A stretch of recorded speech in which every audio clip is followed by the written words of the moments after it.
sea a través de una pantalla esta vez. ¿Me estáis escuchando? Sí, perfectamente. Y ya vemos la pantalla Vale. también. Un pequeño inciso, Sí. perdona Sandra, antes de iniciar, para los que, Nico, por ejemplo, sobre todo, puedes hacer más grande. Cuando Sandra comparta pantalla, tú mismo puedes hacerlo más grande, puedes moverte de círculos, o sea, es una herramienta muy personalizada. Lo que hagas tú, nosotros no lo vemos. Entonces, si quieres ponerlo muy grande, pues genial, ¿vale? Eso. Ya te dejo a ti, Sandra. Vale. Bueno, encantada de estar aquí, de la invitación, de estar tan en familia y tan en naturaleza. Es maravilloso entre una cosa y otra. Es mi primera vez en esta plataforma y voy a compartir con vosotras esta pequeña presentación. Así que os pido que me acompañéis en la prueba y el error, que seguro que me pasa. A ver si puedo mover. No sé si voy a poder mover. Ahora sí. ¿Qué es lo que he hecho? Ah, fenomenal. Vale, perfecto, lo tenemos. Bueno, no os veo, así que voy a ir como dando pasitos por la presentación. Si alguien quiere interrumpir, por favor que interrumpa para contarnos algo o preguntar algo. Está bien, lo único que no la voy a ver. Y en cuanto acabe con la introducción, dejo de compartir y así nos volvemos a ver las caras y tenemos un poco de conversación, ¿vale? Como veo que es un tema relativamente nuevo para casi todas, y es normal porque de la propiedad no se habla, de la propiedad empresarial no se habla, os voy a contar un poquito desde el principio, ¿vale? Entonces, supongo que estaréis de acuerdo conmigo en que el mundo empresarial actual está, digamos, impulsado por dos principios. Uno es que el poder está íntimamente ligado al dinero, por no decir que el dinero compra el poder. Y las compañías, las empresas se orientan a maximizar el valor para el accionariado, ¿no?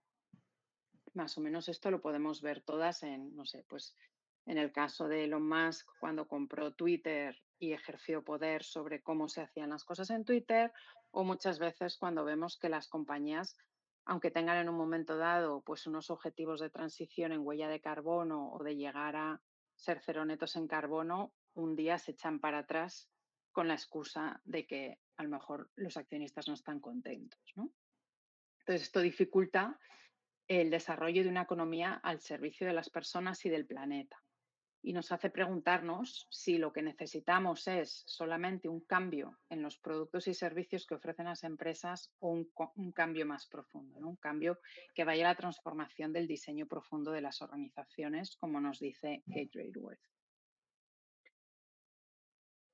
Y en este contexto del rediseño profundo de las organizaciones, ¿qué tiene que ver la propiedad, ¿no? La propiedad es uno de los pilares junto con la gobernanza y la redistribución del valor. Pero realmente la propiedad, ahora vamos a ver cómo marca y es anclaje de todo el sistema de poder y de todo el sistema de incentivos de las organizaciones y de las empresas en particular.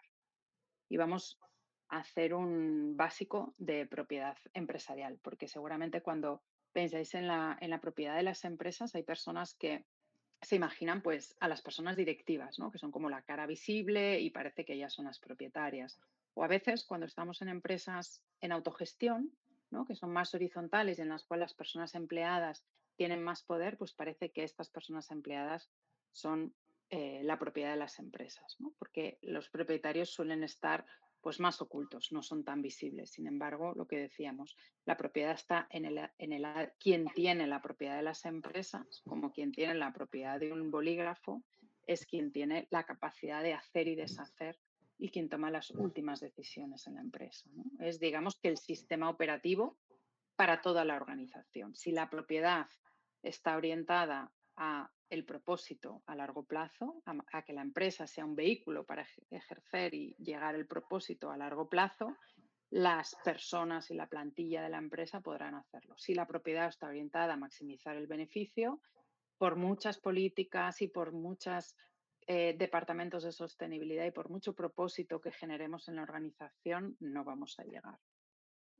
Entonces, muchas veces cuando pensamos en diseñar la propiedad, ¿no? Porque todas vosotras tenéis o estáis implicadas en iniciativas con propósito, iniciativas de impacto, y querréis en algún momento diseñar vuestro modelo de propiedad, ¿no? Porque parece que solo hay un modelo de propiedad, que es el que nos enseñan en las escuelas de negocio, el que se saben las personas abogadas como por defecto, pero eso no es verdad, ¿no? Sabemos por lo menos que hay diferentes posibilidades en cuanto a quién tiene la propiedad de una empresa, ¿no? Y hemos visto, pues, empresas públicas, hemos visto cooperativas cuya propiedad la tiene la plantilla, o hemos visto empresas cuya propiedad lo tienen fondos de inversión, los mercados financieros, incluso comunidades de personas usuarias, ¿no? En las cooperativas, por ejemplo, de consumo.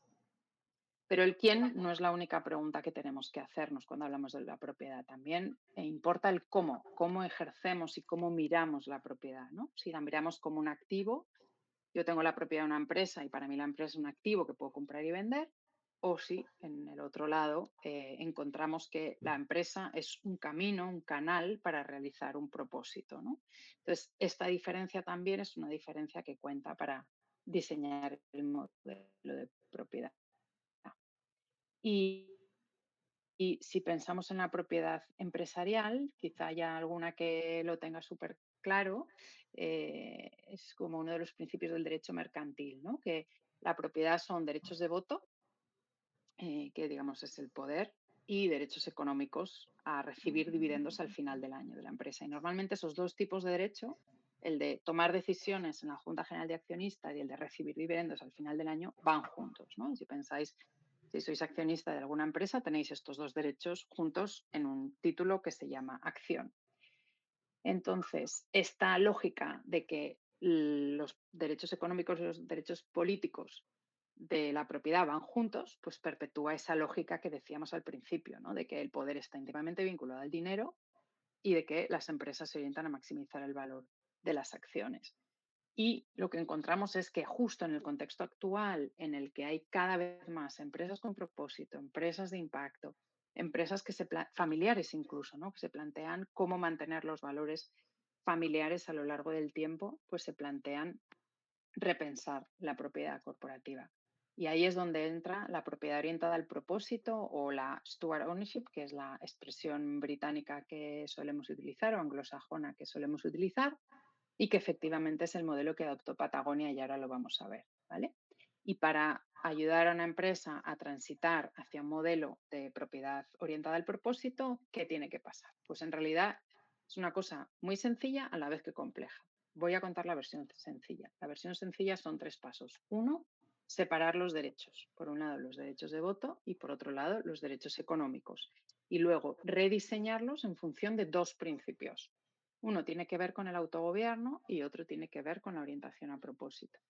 El autogobierno que nos dice que el control de las decisiones está en manos de personas cercanas a la empresa, no de personas propietarias ausentes. Por tanto, el poder no se puede heredar, ni comprar, ni ser objeto de especulación. Ese es el principio número uno, el de autogobierno. El principio número dos, lo que nos dice esa orientación al propósito es que la creación de valor económico, los beneficios de una empresa son un medio y no un fin. Son un medio para conseguir el propósito de la empresa. Es como respirar para el ser humano. Ninguna de vosotras seguramente diría que su propósito vital es respirar. Sin embargo, necesitamos respirar para vivir y para realizar nuestro propósito, ¿no? Y este principio lo que quiere decir o las consecuencias que tiene es que los beneficios lo que hacen es o bien se reinvierten o bien se donan o bien se utilizan para compensar el capital, compensar a las personas inversoras, pero hasta un límite, hasta lo que sea suficiente para ellas, no maximizando el beneficio. Y el tercer paso es atar esos dos principios, ese rediseño que hemos hecho de manera jurídica para que no se pueda cambiar, ¿vale? Esto es como bastante sencillo de explicar y se entiende también un poquito mejor con el ejemplo, por ejemplo, de Patagonia. En Patagonia, ¿qué hicieron? Pues como ha dicho Nico, Patagonia era una empresa familiar, propiedad al 100% de la familia Cunard. La familia Cunard, cuando los fundadores se fueron haciendo mayores, vieron que pues, en un momento dado o sus herederos iban a heredar la empresa o bien tendrían que venderla a, pues, imaginaros, The North Face, por ejemplo, ¿no? No les gustaba ninguna de estas dos opciones porque ellos lo que pretendían era que por un tema de justicia social y un tema de mantener el propósito, querían mantener ese propósito tan fuerte de Patagonia, ¿no? Que es, ellos dicen, estamos en el negocio para salvar el planeta Tierra, ¿no? Entonces, ¿eso cómo lo podemos mantener? Seguramente nuestros herederos, pues hay muchos riesgos y si se lo vendemos a The North Face, posiblemente haga con el propósito lo que quiera, pero no mantenerlo como a nosotros nos gustaría. Entonces, buscar una tercera opción que fue, después de bastante tiempo e inversión, esta de crear dos fundaciones. Una con los derechos económicos de las acciones de Patagonia y otro con los derechos políticos. Entonces, lo que veis más abajo, aquí, Patagonia Perpetual Purpose Trust es una fundación, un tipo de fundación norteamericana que lo que hace es tener los derechos económicos de Patagonia y tomar las decisiones de propiedad, las que típicamente se toman en las asambleas generales de socios y socias. Y luego hay otra fundación que tiene los derechos económicos, los derechos de dividendos. Y es una fundación que se dedica a la protección del medio ambiente, con lo cual está totalmente ligada al propósito de Patagonia. Y aquí todos los años, pues los beneficios que se decidan repartir se reparten a esta empresa, Holdfast Collective, que los dedica a sus proyectos de tipo ambiental. Y esta es, bueno, es uno de los ejemplos y es una de las maneras a través de las cuales se puede poner en práctica este marco, que es un marco de pensamiento y un marco de cómo miramos la propiedad de la Steward Ownership o de la propiedad orientada al propósito. Es una nueva manera de distribuir la propiedad y el poder en la sociedad, por la cual pasamos de una distribución, ¿no?, en el sentido más convencional, únicamente hereditaria o basada en el dinero, a responder a una pregunta un poco más relevante hoy en día, ¿no?, que es quién puede proteger la misión de esta empresa en el largo plazo. Y cuando digo en el largo plazo, digo que la rentabilidad es necesaria por ese largo plazo, ¿no? Y tenemos algunos ejemplos históricos en diferentes países de empresas que posiblemente conozcáis, como Carlsberg, como Triodos Bank, como Zeiss, como Bosch, ¿no?, que son empresas que en su momento se crearon o se transformaron para